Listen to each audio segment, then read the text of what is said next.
Queridos irmãos, boa tarde. Sejam todos muito bem-vindos à nossa casa de oração e de trabalho. Na tarde de hoje nós vamos ouvir o nosso irmão Vladimir Spinelli. Ele é do Núcleo Espírita Aristides Monteiro, localizado em Olinda, que falará sobre o tema livre-arbítrio, destino ou determinismo, certo? Antes de começar os nossos trabalhos, eu gostaria de lembrar as pessoas que estão usando celular, que só precisa deixar no silencioso, tá certo? Quem puder desligar, desligue.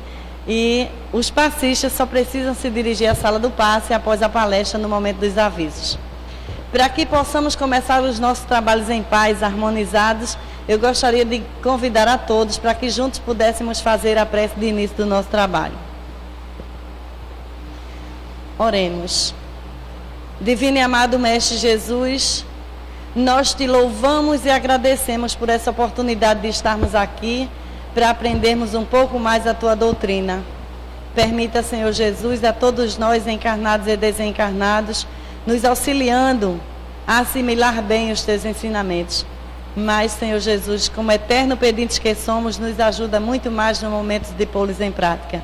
Na certeza da tua assistência, da assistência amada e amiga de toda a equipe espiritual do Dr. Bezerra de Menezes, que com certeza nos preparou esse ambiente com muito amor, com muito carinho. Nós passaremos a palavra ao nosso irmão para que ele possa proferir a palestra na tarde de hoje.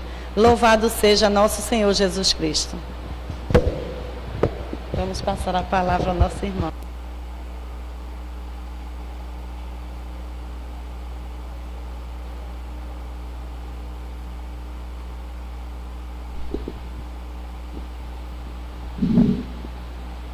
Alô?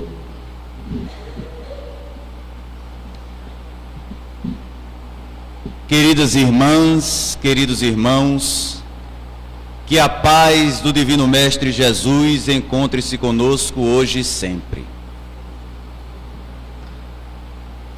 Atingindo o patamar evolutivo, o ser espiritual, ao integrar-se ao reino humano, adquire o livre-arbítrio ou a faculdade de livre pensar, fazendo dele assim artífice do seu próprio destino. Sabemos que o livre-arbítrio é de acordo com a evolução do ser humano. A humanidade, no seu começo, o ser que habitava era entregue praticamente ao determinismo, às intempéries da vida. E graças à divindade, segundo a espiritualidade amiga, interfere de alguma maneira para que possamos progredir em pontos que não conseguimos passar. Vejamos bem. Quem foi, meus irmãos? Quem foi que disse ao homem que batendo uma pedra na outra poderia fazer o fogo? Quem foi que disse ao homem que roçando gravetos poderia se fazer o fogo? Analisava uma frutinha vermelha, ao qual muitas de vocês conhecem, particularmente falando, é uma das bebidas mais maravilhosas que tem na face da terra. Segundo Verdi, Giuseppe Verdi, o grande compositor, ela é a essência do homem. Mas vejamos, olhamos aquela frutinha vermelha, pegamos ela, torramos ela, fazemos a infusão dela, e dela tiramos uma das bebidas mais maravilhosas, que é o café. Quem foi que disse ao homem que poderia daquela frutinha fazer o café? O chocolate. Tirar do cacau aquela semente de dentro dela e fazer o cacau, o chocolate, aquela maravilha. Quem foi que disse ao homem? Em sua teoria da relatividade, Albert Einstein, respondendo a pergunta logo após ser recebida a proposta da teoria da relatividade, Perguntaram a Albert Einstein como ele tinha certeza de que a teoria daria certo. Ele disse: eu já sabia. Certa vez, Albert Einstein, já cansado, durante estudos sobre a teoria da relatividade, e ele não chegava a nenhum ponto que pudesse concluir, ele, já indo dormir, verificou uma paisagem que se fez diante dele, de todo o universo, longitude, latitude, tudo em sua frente. Ele bastou apenas transcrever a divindade interagindo para que o homem possa passar para outro degrau. E Albert Einstein foi ajudado. Não só ele, como diversas personalidades na face da Terra foram ajudadas. Handel, o grande compositor, ao fazer o Messias, que é conhecido hoje em várias missas, que é Aleluia de Handel, ele ficou recluso durante vários dias e disseram que Handel estava com o demônio no corpo. E ao apresentar a música Aleluia, Handel disse: não quero nenhum centavo desta obra, porque ela não me pertence. Todo o dinheiro reverta-se às obras de caridade, para que as pessoas possam usufruir dessa obra. A divindade interferindo na obra humana. Podemos fazer uma analogia sobre o progresso do livre-arbítrio do ser humano. Como um bebê. O bebê, ao nascer, necessita praticamente de tudo dos pais. Não tem vontade própria. Os pais ali dão a ele a mamadeira, a hora de dormir, a roupinha que ele vai escolher, que os pais escolhem, tudo os pais escolhem, os filhos. É como o primarismo do livre-arbítrio. Mas com o tempo, o ser humano atinge a média evolução, que poderíamos chamar da adolescência. Aquela pessoa que adquire na adolescência já sabe que aquela roupa ele não gosta,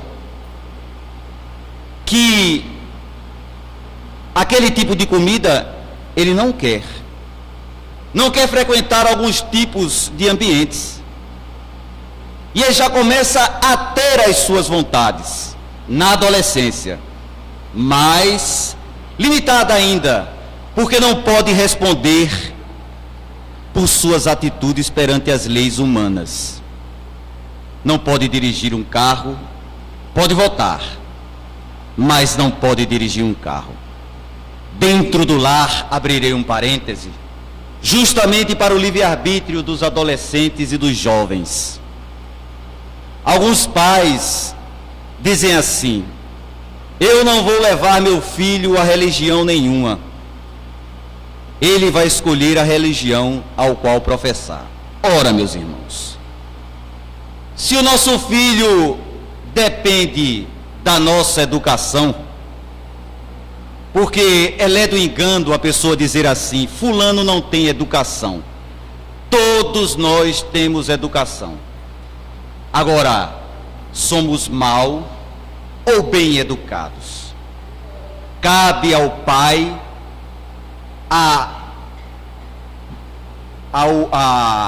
poderíamos dizer, o exercício de pegar aquela criança dos braços de Deus e retornar a Ele da melhor forma possível. Questão respondida nos livros dos Espíritos, quando Allan Kardec indaga as entidades venerandas se era uma missão do homem para com os filhos. E os imortais respondem: muito mais do que uma missão. É um dever para com ele e para com a sociedade. Segundo Augusto Comte, o pai do positivismo, a família é a célula basal da sociedade. Sabemos que grandes líderes, tanto artistas conhecidos mundialmente, Prêmio Nobel da Paz, não são filhos de chocadeiras, tem pai e tem mãe. Cabendo a nós direcionar a educação dos nossos filhos da melhor forma possível. Paulo Freire, o patrono da educação brasileira, já dizia: a melhor forma de educar é investigar.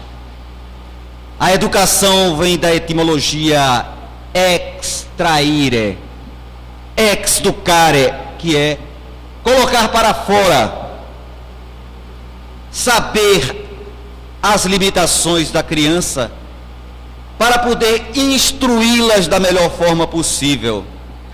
Vejo alguns pais que dizem assim: tenho 5 filhos, eduquei eles da mesma maneira, mas teve um que não deu certo. Foi aí que ele errou. Cada ser humano é diferente, como as folhas da nossa terra. Deus fez cada personalidade diferente, como as nossas digitais. E aquele ser que é bom em matemática pode ser ruim em história, e vice-versa. Só vamos educar melhor os nossos filhos a partir do momento que soubermos quais são as suas limitações, as suas necessidades, para poder educá-los. Segundo Divaldo Franco, ele dizia que é muito importante, enquanto o filho estiver em nosso seio, vivendo debaixo do nosso teto, darmos o sentido não somente de religião aos nossos filhos, mas o sentido de religiosidade na moral cristã. Ele saber o que é importante para o seu crescimento, dar o sentido de religiosidade, porque não adianta, meus irmãos, somente ensinar sem exemplificar. Existe uma tese que diz o seguinte: não adianta a criança ver o pai espancando a sua mãe e achar errado. Em um futuro, o inconsciente dele vai chamar na madureza, e ele, quando se vê, vai ver batendo na sua mulher. Por mais que ele ache errado, ele imitará os pais. O pai que tem o costume de mentir, de ludibriar os outros, em um futuro o filho vai fazer o mesmo. Existe uma música de Elis Regina que diz assim: somos como os nossos pais. Querendo ou não, os filhos seguirão os exemplos dos pais. Raros são os que não seguem. Raros são os que não seguem. Mas vejamos bem, passando já dessa média evolução que o espírito encontra-se na adolescência, ele adquire o 3º estágio da evolução, que é o estágio que poderemos dizer mais perto da perfeição. É o estágio da madureza. O ser humano, ao adquirir a idade madura, já sabe pelas privações e pelas provações da vida o que deve e o que não deve fazer. Como? Segundo os espíritos na codificação, ele diz o seguinte: por que os homens sofrem na terra? Pela sua ignorância. Pela sua ignorância. Então, durante a adolescência, durante a juventude, o homem vai desregrando a sua vida. Chega numa festa, come todos os tipos de doce. Não apenas aquele docinho, ele tem que comer toda a bandeja, porque não aguenta comer só um. Come todos os tipos de sal, pensamentos desregrados, entre outras coisas, vai desgastando a matéria. E quando chega na madureza, o médico diz assim: meu filho, você não pode comer isso aqui mais. Você deve evitar o açúcar. E a pessoa sabe que não vai comer o doce porque o doce vai prejudicar. Ele já tem conhecimento de que aquele ambiente faz mal a ele e ele começa a evitar. Ele já tem no livre-arbítrio dele, sabendo que aquele tipo de música ele não vai se sentir bem. Não vou frequentar a casa de fulano porque a casa de fulano me faz mal. E por aí vai. Com o tempo do livre-arbítrio, o ser humano vai adquirindo uma liberdade maior, mas uma liberdade ainda limitada. Sabemos que o livre-arbítrio é como um lago, e as limitações que temos na vida são as margens. Nem tudo, meus irmãos, podemos fazer na vida. A divindade coloca o seu dedinho lá dizendo: meu irmão, basta, você não pode fazer tudo. E as margens dos lagos nos param. Segundo a lei de liberdade, ela é que impulsiona o homem a ser feliz na face da terra. Existe um provérbio que diz assim: o meu direito termina quando o seu começa. Não é verdade? O meu direito termina quando o seu começa. Infelizmente, quando chegamos no ônibus ou em coletivos, alguns irmãos desavisados acham que devemos curtir a música que eles gostam, aqueles bregas espetaculares, né? Colocam no ônibus, a gente tem que curtir aquilo ali, porque ele acha que a gente gosta também. O telefone toca e a pessoa diz: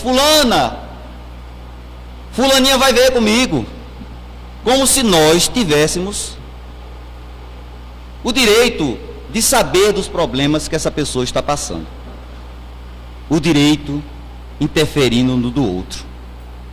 Pessoas que colocam a música altíssima dentro de casa, porque diz assim: o vizinho deve gostar também.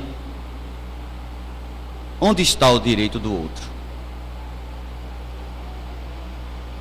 Por ferir o direito do outro, não devemos também pensar em se sujeitar tudo para outra pessoa, porque seria um tipo de escravidão e seria contra as leis de Deus. Nenhum ser humano deve ser escravizado pelo outro, seja ele qual for.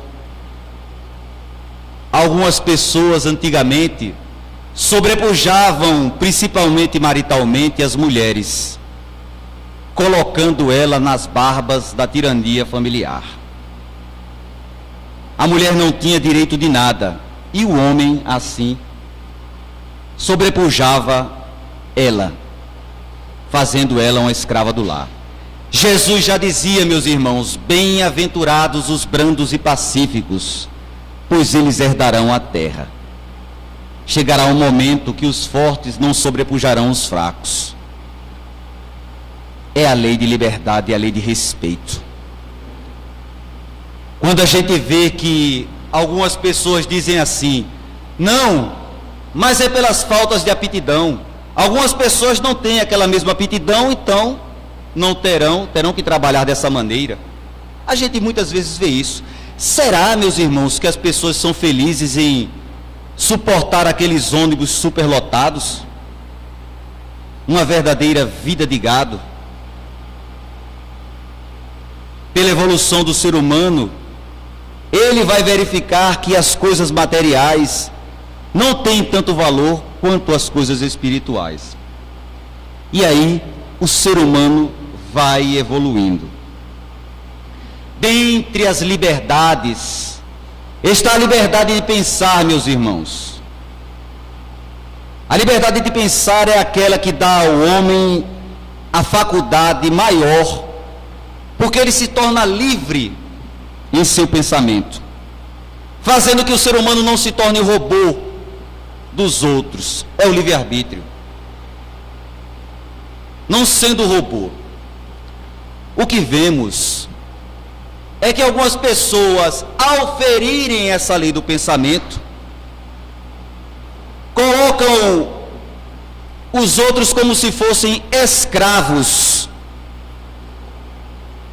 Existe uma parábola que diz assim: cegos que guiam outros cegos, ambos cairão no barranco. Nós temos a liberdade de saber o que é certo e o que é errado. A partir do momento que não temos esse discernimento, sofremos. 1938, 39 e 40, um homem franzino, austríaco, dominou a Alemanha e levou milhões de alemães a praticar o Holocausto. Cegos que guiam outros cegos, ambos cairão no barranco. Não somos marionetes de ninguém, meus irmãos. Temos o nosso livre pensar. Jim Jones, na década de 70, nos Estados Unidos, criou a religião do povo, levando famílias inteiras a acreditar que ele era a salvação. O governo americano pressionou Jim Jones, ele correu para a América Central, e lá o governo americano bateu também lá. Jim Jones, se sentindo acuado, mandou preparar o suco de laranja com cianureto de potássio, levando o maior suicídio coletivo que já teve na face da terra. Cegos que guiam outros cegos, ambos cairão no barranco. Felizmente, a doutrina espírita nos traz a possibilidade de termos consciência. Foi ela que me trouxe ao espiritismo. Essa consciência de questionar, seja o que for e seja quem for. Graças ao grande Tomé, o Tomé dos tempos atuais, que foi Allan Kardec. Ele não acreditava por ouvir falar. Ele questionava, seja como for. Livro dos Médiuns, capítulo 23, Erasto dizia: é melhor repelir 10 verdades do que aceitar uma única mentira, porque com a descoberta da mentira, toda uma instituição iria abaixo. Por que não fazemos o mesmo no nosso meio espírita? Por que não agimos dessa maneira e não ficamos em cima do muro diversas vezes? Por que não? Porque foi o médium tal que trouxe essa proposta, vamos aceitar? Não, meus irmãos. Devemos questionar quem quer que seja. Existe a interferência do espírito que está ali. Pode ser um espírito brincalhão, um zombeteiro, um burlão, que chega para comunicar e a pessoa cai nas malhas do ridículo. Devemos sempre questionar.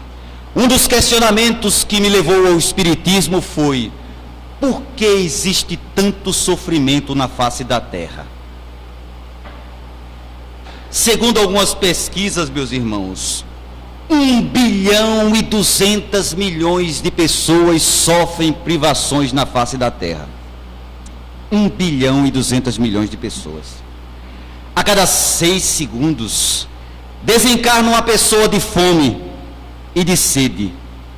Se juntarmos a AIDS, tuberculose e a malária, juntas, elas ainda matam menos do que a fome na face da terra. Allan Kardec dizia que tinha vergonha de viver em uma sociedade que um homem ainda morria de fome. E aonde está a justiça de Deus? Foi aí que eu questionei. Aonde está a justiça de Deus? Se Deus é tão justo, é tão bom, por que alguns nascem aleijados e outros nascem com a saúde plena? Porque poucos tem tanto e muitos não têm quase nada. Foi aí que eu questionei. E a liberdade de consciência é o corolário maior que Deus nos dá. É o progresso para que a sociedade possa vencer as más inclinações. É a liberdade de consciência, meus irmãos.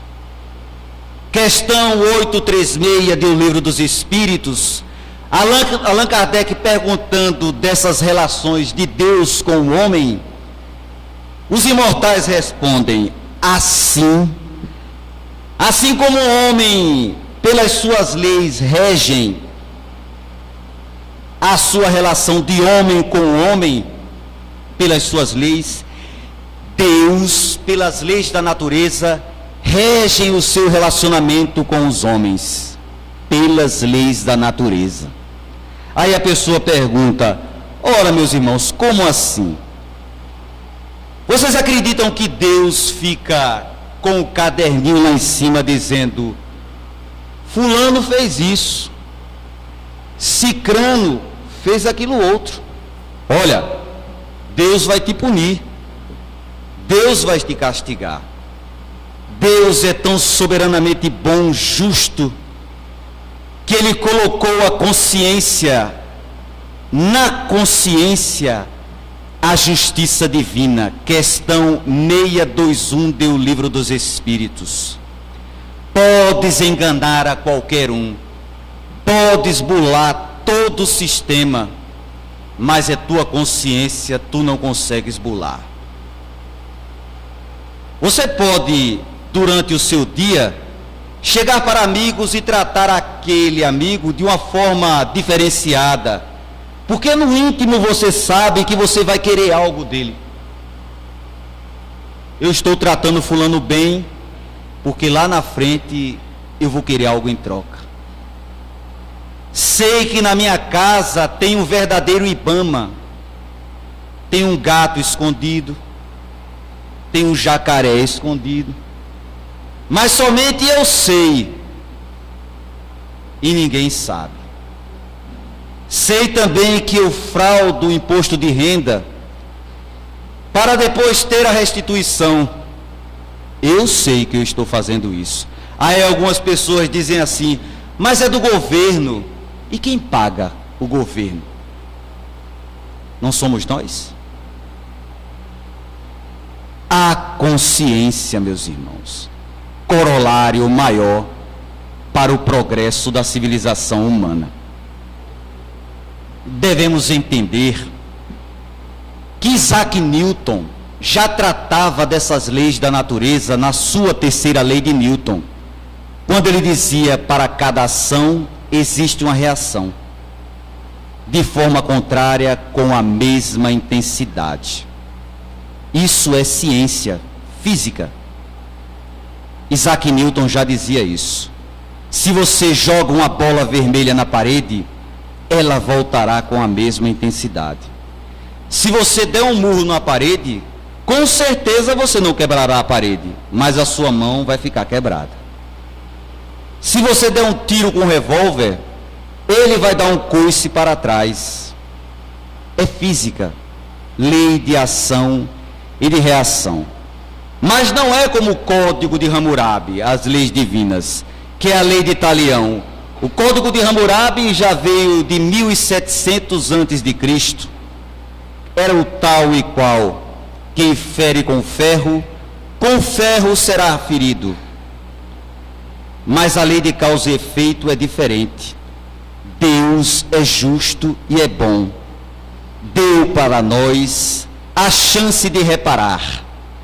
Deus não seria justo, meus irmãos, se um ser humano tivesse uma vida ilibada, honesto, bom pai de família, uma pessoa que sempre fosse de acordo com as leis humanas, e chegasse ao fim de sua vida, fosse comparado àquele criminoso, aquela pessoa que ainda anda na fieira da ignorância, latrocínios, roubos, criminosos, chegar no fim da vida e dizer: Deus me perdoe, estás salvo, vai para o meu lado direito. qual era o incentivo que Deus nos daria para sermos melhor na face da terra? Se apenas com um perdão estaríamos livres de nossas culpas. Seria muito fácil, não seria? Mas em O Céu e o Inferno, Allan Kardec nos traz uma belíssima proposta.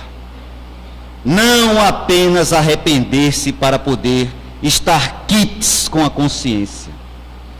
E deu 3 estágios. O primeiro é o arrependimento. A pessoa se arrepende do que fez.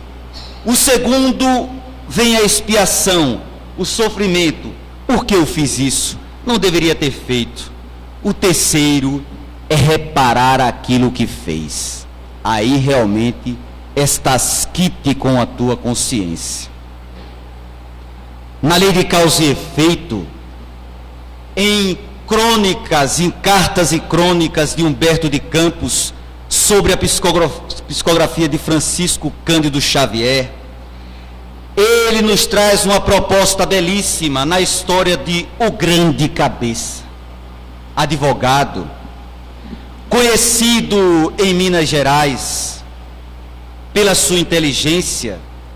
Ele fazia de vítimas culpados e de culpados vítimas durante toda a sua vida. Mas sabemos que para todos nós existe um liame do túmulo e a consciência vai ali cobrar. Ele enganou todo mundo, mas ao desencarnar, a consciência imprime na célula ovo os caracteres necessários para o progresso espiritual nesta encarnação. A pessoa que lesa o outro, tentando ser um estelionatário, advogados de porta de delegacia, de porta de fábrica, maus profissionais, que tiram dos outros, dizendo assim: meu irmão, se eu fosse você, eu tirava um dinheirozinho daquele cara. É mesmo, é. Mas ele me deu um emprego. Não interessa, você pode ganhar. E a pessoa vai lá e prejudica aquele que o ajudou. Vem na outra encarnação com a mente lesada, ou idiotia, ou outros problemas, porque vem para poder reparar o que fez. Deus não é punitivo, meus irmãos. Deus é educador por excelência. E pelas portas da reencarnação nos traz essas benesses.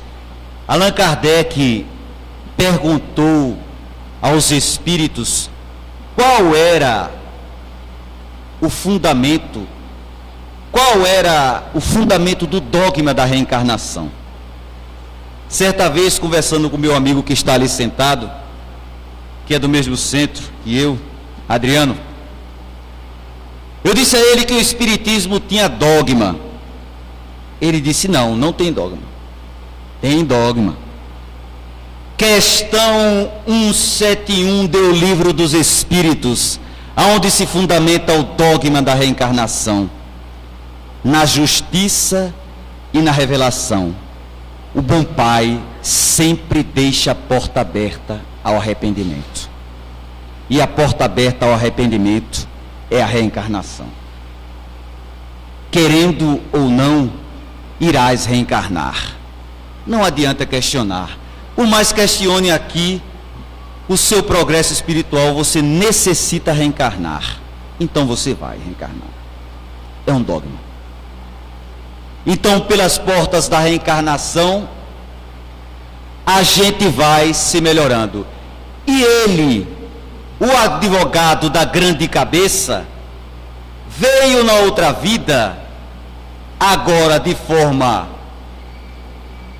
lesada na sua consciência, com hidrocefalia, a cabeça grande em um corpo pequeno. Quando chamavam assim, fulano era o grande cabeça pela sua inteligência.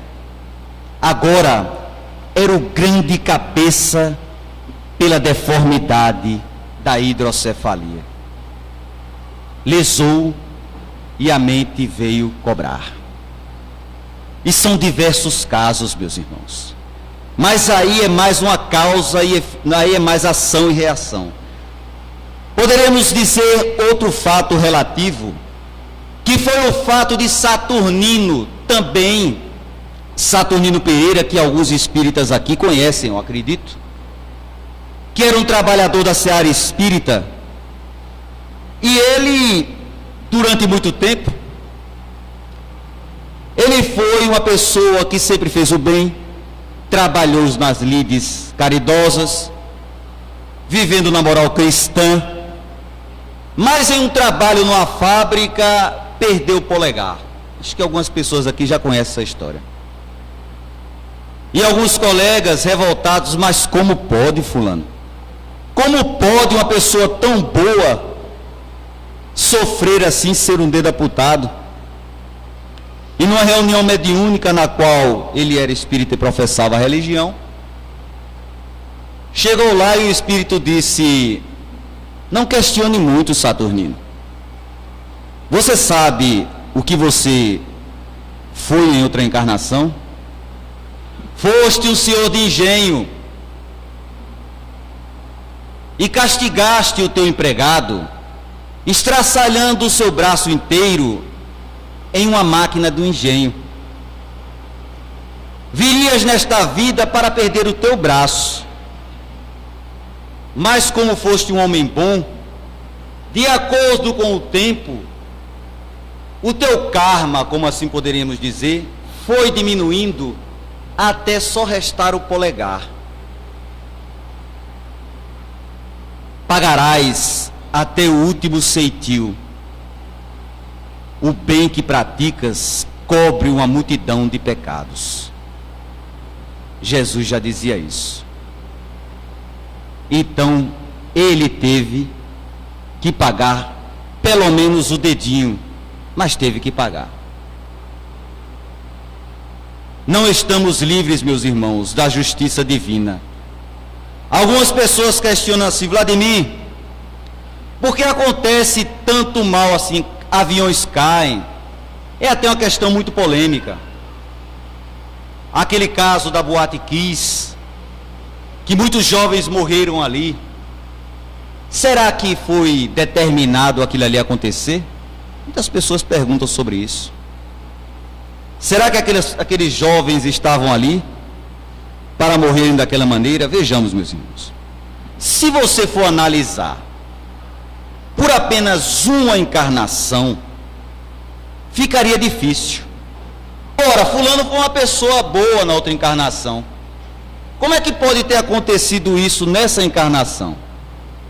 Somos espíritos milenares. Se nesta encarnação você não consegue estar quite com sua consciência, daqui a 2 ou 3 ou 4 encarnações, a justiça fica ali, rondando o seu psiquismo. A partir do momento que ela encontra uma brecha, ela está lá. E muitos irmãos, segundo Emmanuel, em O Consolador, ele diz nessas tragédias que tem muitas pessoas envolvidas, eles se reúnem para se desencarnar coletivamente.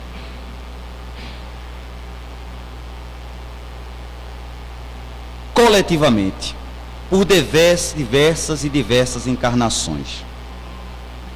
Fato interessante aqui, meus irmãos, dizer que também em cartas e crônicas de Humberto de Campos, porque gosto de relatar histórias, para que se fixem em nossas mentes a lei de causa e efeito. Não estamos entregues à própria sorte, como dizia John Paul Sartre. Seria muito injusto de Deus se estivéssemos entregues à própria sorte, à fatalidade. Não creio na fatalidade. Alguns espíritas creem na fatalidade. Eu, particularmente, eu acredito que cada folha cai de uma árvore com a permissão de Deus. Ninguém paga aquilo que não deve. Para todo devedor existe um cobrador. Então, no ano de 177 depois de Jesus, sobre as lides de Marco Aurélio, onde os cristãos eram perseguidos nas lides, Marco Aurélio propôs um circo de terror. Mandou resinar toda uma arena, colocar lanças ao redor dela, pontiagudas untadas de óleo, jogar 1000 mulheres entre crianças e mulheres, soltar os cavalos lá dentro e tocar fogo na arena, para o delírio de centenas de pessoas que ali estavam. Não sentindo satisfeito, Marco Aurélio chamou mais 1000 pessoas, para que cada uma dessas pessoas fosse em busca de uma criança e de uma mulher, e que fosse cristã, para participar na noite seguinte. Bem, sabemos que a justiça divina, ela não falha. E no dia 17 de dezembro de 1961, no bairro de Niterói, no Rio de Janeiro, um homem foi demitido.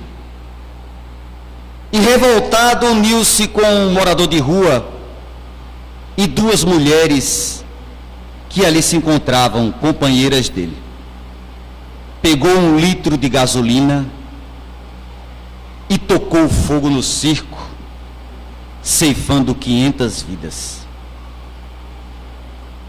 Todas essas pessoas participaram do Circo dos Horrores no ano de 177 depois de Cristo, segundo Humberto de Campos, sobre a psicografia de Chico Xavier. São questões dessas, meus irmãos, para que possamos entender que Deus é justo e é bom. E nem sempre o que achamos de ruim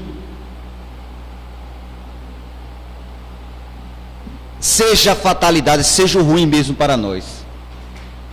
Às vezes a pessoa reclama assim: olha, fulano nasceu numa comunidade pobre e ele deve viver ali para pagar os seus pecados. Dizem isso. Ele está determinado a sofrer aquela pobreza. Olha, muitas vezes o espírito, ao reencarnar, ele pede para nascer em certas comunidades para poder alejar dele o orgulho, a vaidade. E Richard Simonetti disse uma vez que não é bom tirar dos lares, principalmente de comunidades pobres, essas crianças, tirar ela dos seus leitos, porque nascemos onde necessitamos para o nosso progresso. E você retirando aquela criança daquele local, você vai tirar a possibilidade dela de progredir espiritualmente naquele ambiente. Você pode ajudá-la a ser melhor. Mas retirar não é bom, principalmente quando ele tem pai e tem mãe. Quando ele é abandonado em um lar, você pode adotá-lo.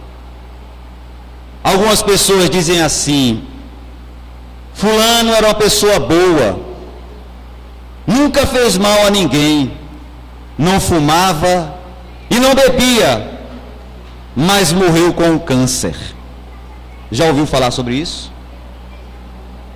Eu tinha uma tia particularmente, uma pessoa boníssima, maravilhosa. Se ela estiver aqui, ela está me ouvindo,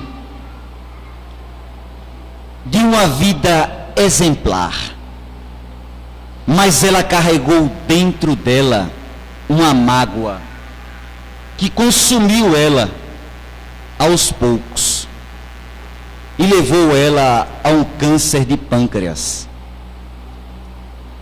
Porque sabemos que pensamentos geram doenças.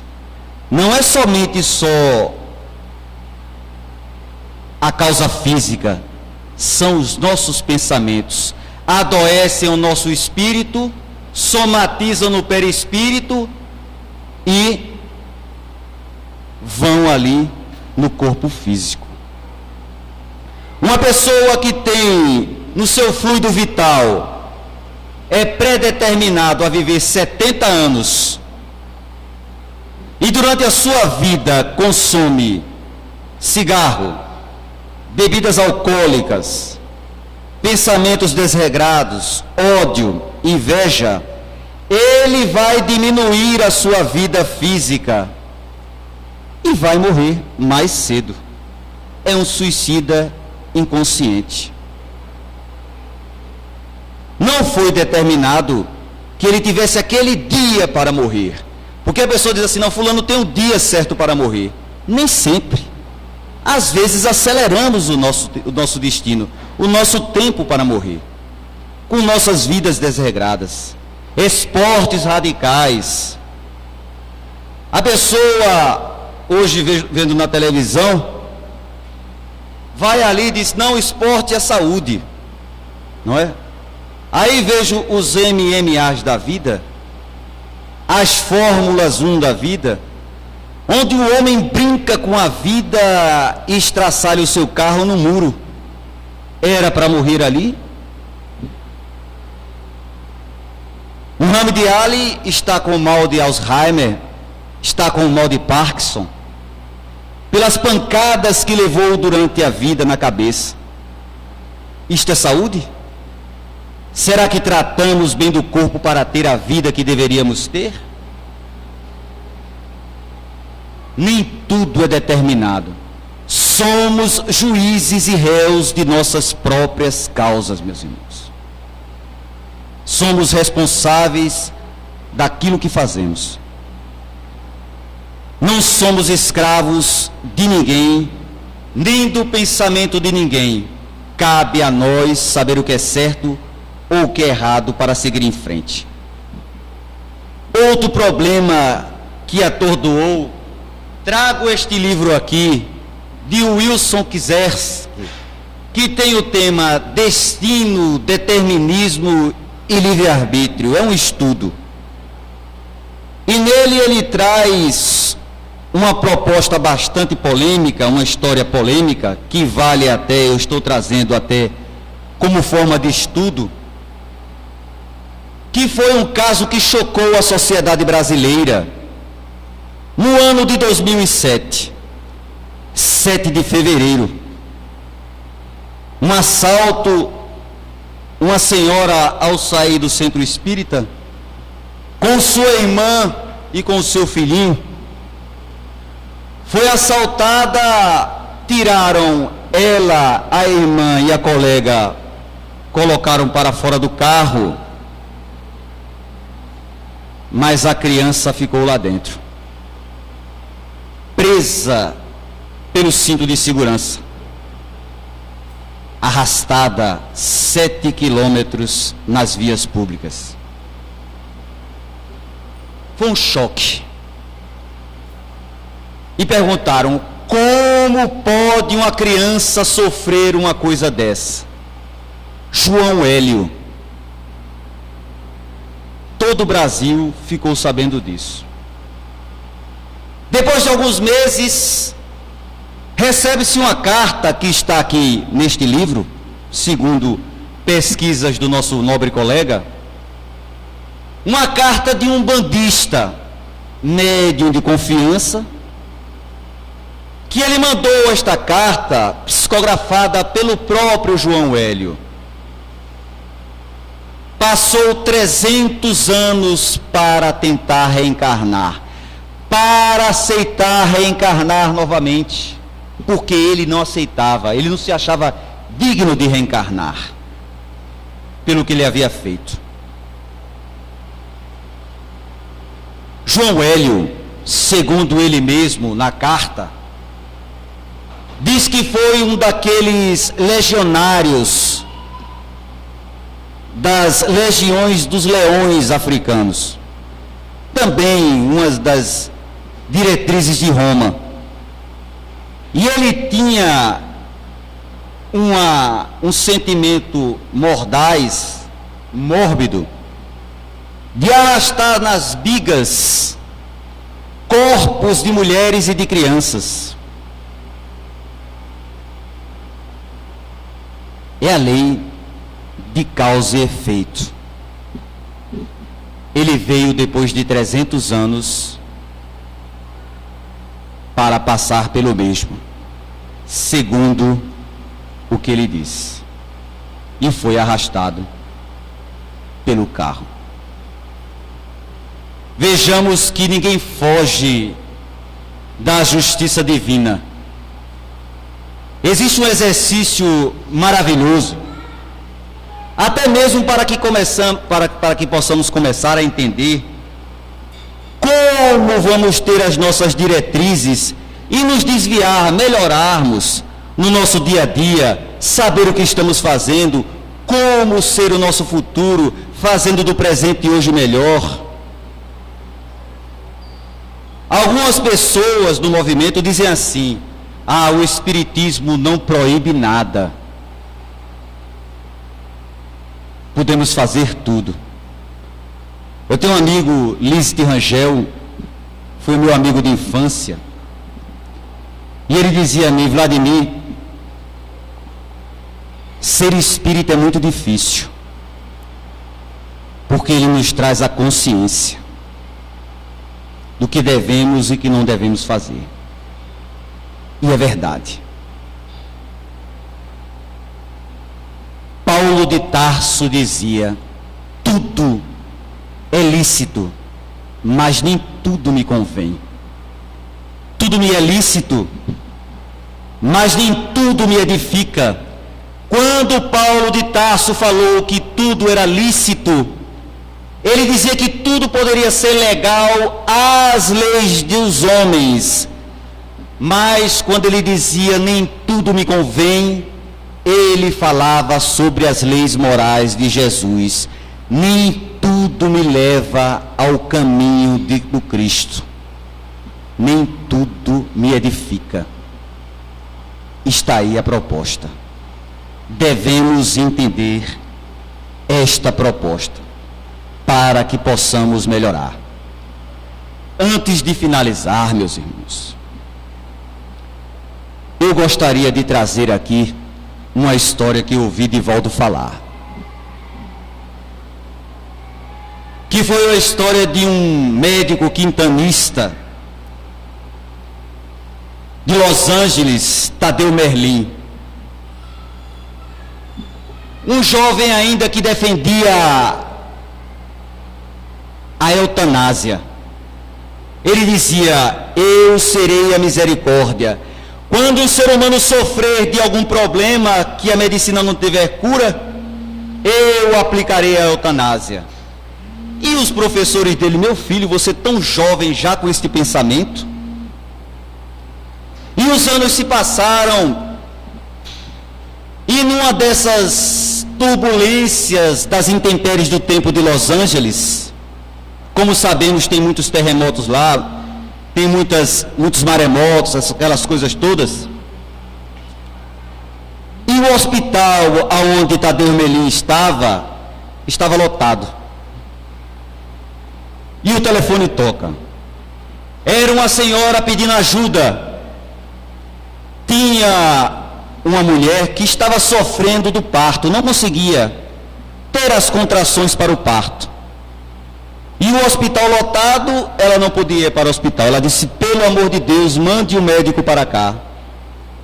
As contrações dela desde ontem não vêm, e eu estou vendo que ela vai morrer. A atendente foi lá, verificou o nome, estava lá, Tadeu Merlin. Chamou ele preparou um malote com as coisas e foi lá. Bairro miserável. Chegando naquele bairro, ele Ao subir a escada, a senhora disse: ela está lá em cima, já tem 6 filhos, vai ter o 7º agora. É uma irresponsável. Numa miséria dessa, o marido mandou abortar, mas ela não quis. Quis ter o 7º filho. E o homem, aquele Tadeu Merlin, observando aquela miséria, olhou aquela mulher sofrendo na cama, aplicou a injeção para que ela pudesse ter as contrações, e as horas iam passando e nada das contrações. A tarde se fazia em Los Angeles, e Tadeu Merlin já podia observar a melancolia do entardecer. A mulher ainda com dores do parto. Tadeu Merlin olhou aquela paisagem e se lembrou quando a mãe ensinava a orar e colocava as suas mãozinhas juntas, uma a uma. E ele disse: meu Deus, se tu existes de verdade, salva esta mulher. Salva esta mulher porque ela sofre demais. Ajuda. Depois de meia hora, as contrações começaram. Tadeu Merlin ficou emocionado, correu, ajudou no parto da mulher. A criança nasceu, Tadeu Merlin, emocionado, pegou aquela criança, fez asepsia e começou a medir a criança, a perninha, os braços, e teve uma surpresa. Era um coxo. O menino era aleijado. E ele disse: tanto trabalho para um menino nascer aleijado, um coxo. Num lugar miserável desse, ele vai ser um bandido, não vai ser ninguém na vida. Vai sofrer todos os tipos de diferenças, de humilhações. Eu vou praticar a lei que eu acho certa, a eutanásia. Preparou a injeção letal. Quando ia aplicar, a consciência: que tento com isto? Já fizeste a tua parte. Tadeu Merlin tomou um susto, jogou a seringa dentro da mala, terminou o prontuário e foi embora. Anos se passaram, Tadeu Merlin se tornou um homem riquíssimo, um médico conhecido. Teve uma filha e uma neta. Esta filha se casou e a neta se tornou a maravilha dos olhos de Tadeu Merlin. Mas em um acidente, Tadeu Merlin perde a filha e o genro, só ficando com a netinha. Depositou todo o amor que ele tinha àquela netinha. E no aniversário de 5 anos da sua netinha, ele notou que aquela criança começava a ter uma febrícula, aquela febre. Ele foi lá, deu o antitérmico, e depois de algumas horas a febre voltava. Tadeu Merlin fez o aniversário dela, porque ela tinha se melhorado, ele deu outro antitérmico. E quando ele procurou durante a festa, não encontrou Bárbara. Aonde está Bárbara? Estava num carramanchão tremendo de frio pela febre. A febre atingia quase os 40 graus. Quase os 40 graus. Aí, Tadeu Merlin se desesperou, chamou um colega que era médico, fez os exames e o médico trouxe o resultado. Infelizmente, Tadeu, caro colega, a sua netinha sofre de uma virose que os homens ainda não conhecem a cura. É o vírus Y. Ele atinge principalmente as articulações. Ela irá sofrer demais. Se eu fosse você, eu praticaria a eutanásia nela. Ele: de maneira nenhuma. Na minha neta, não. Eu não vou fazer a eutanásia na minha neta. Dê-me uma solução, meu amigo. Ele disse: olha, tem um médico na Alemanha que ele pode ajudá-lo. Tadeu Merlin pegou o avião, foi para a Alemanha e o médico disse: olhe, não tem condições. Trabalhei nesse vírus durante 10 anos e não obtive sucesso. Agora, em seu país, na cidade de Los Angeles, tem um médico, T.J. Miller, que está trabalhando com este vírus Y. Vá lá. Tadeu Merlin pegou o avião e foi embora para Los Angeles. Chegando lá, era o Vale dos Leprosos, o verdadeiro Vale dos Milagres de Paris. Aleijados, cegos, amputados, todos os tipos de pessoa. Tadeu Merlin entra com a neta e disse: eu quero falar com o médico, a minha neta está morrendo. O jovem médico chegou, analisou a bebezinha de 5 anos e disse: não me diga nada, que eu mesmo quero fazer a análise dessa criança. Começou a tocar aqui: dói aqui, Bárbara? Dói. Dói aqui? Dói. Olha, a sua neta tem o vírus Y. Até um certo momento não tinha cura, mas agora testei em ratos e obtive sucesso, mas não em humanos ainda. E Tadeu Merlin disse o seguinte: faça o que tem que fazer. Qual é a proporção de cura? 5%. Faça. E o Tadeu Merlin mandou preparar, o T.J. Miller mandou preparar a criança para as injeções, empurrou a mesinha para poder aplicar, e quando se levantou, saiu caminhando, e Tadeu Merlin observou o andar de T.J. Miller. E T.J. Miller notou que ele observou o andar dele. Doutor, a minha história é interessante. Eu sou manco. Eu ando puxando a perna. Por isso eu uso essa bota. A minha história é tão interessante que eu sou de uma família muito pobre, de uma família de imigrantes alemães. Meu pai queria que minha mãe me abortasse, mas ela não fez. Graças a um anjo de Deus, em forma de médico, que foi em minha casa numa tarde e me deu a vida, salvando ela, a minha vida e a vida da minha mãe. A minha mãe, em agradecimento, correu ao hospital para colocar o nome em homenagem a ele, o meu nome. Mas como sabemos, a gente não pode pegar o nome do médico do prontuário. Ela fez de tudo para conseguir o nome. E a atendente foi lá: eu não tenho nada a ver com isso. Colocou o papel em cima da mesa e saiu. E o meu nome é o nome dele em homenagem. E não utilizo porque acho muito pomposo. O meu nome se chama Tadeu Johann Miller, em homenagem àquele anjo que me salvou. Anjo que salvou foi Tadeu Merlin.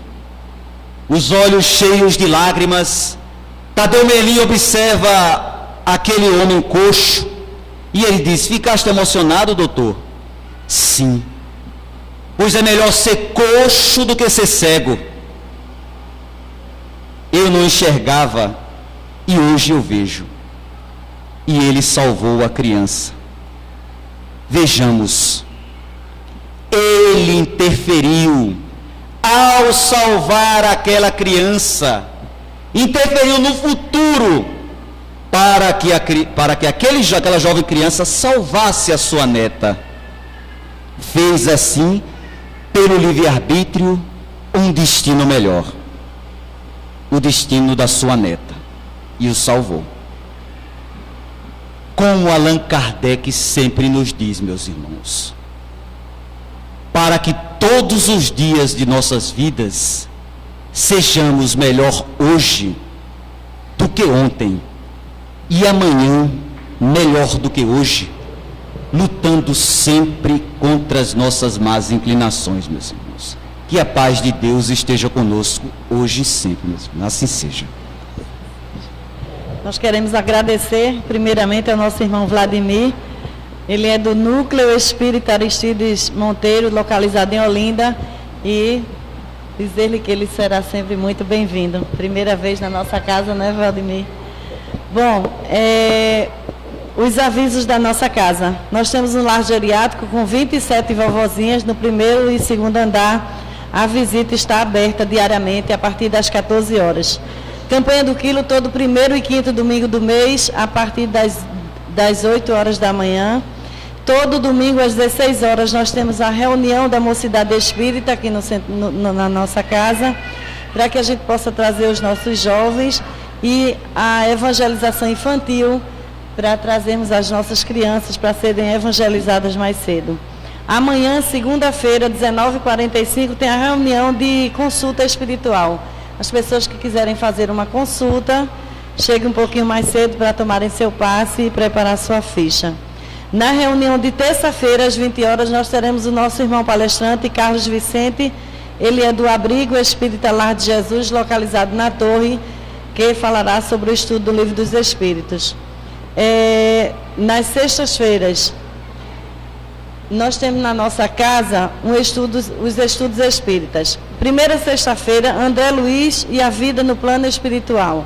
Segunda sexta-feira temos Allan Kardec, o educador e o codificador. Terceira sexta-feira nós temos Joana de Ângeles e a psicologia espírita. O responsável por esses estudos é o nosso irmão Bruno Tavares.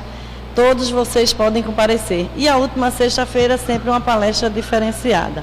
Certo? Nosso site www.casadosumidos.com, com toda a programação da casa e as 3 palestras que nós fazemos ao vivo todo mês. O blog do Bruno, bruno-tavares.zip.net, com um artigo semanal aos domingos, e a TV do blog 24 horas.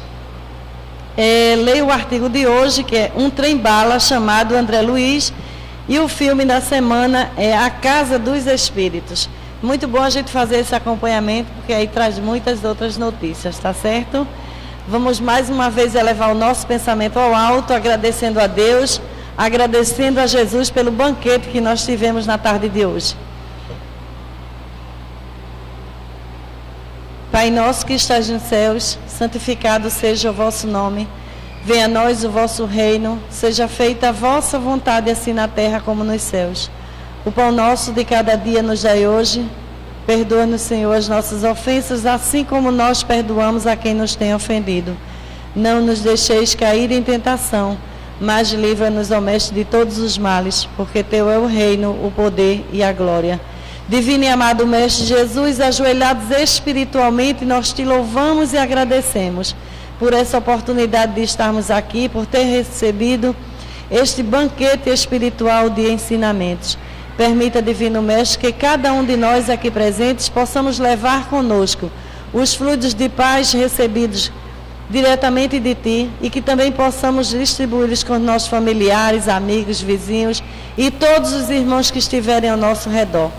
Permita ainda, Divino Mestre, que cada um de nós aqui presentes possamos, Senhor, cada vez melhor assimilar os Teus ensinamentos, e nos ajuda a pô-los em prática.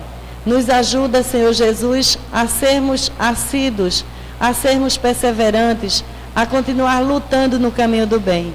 Permita também, Senhor Jesus, que outras oportunidades como esta nós possamos ter, para que possamos aprender melhor a ajudar os nossos irmãos necessitados.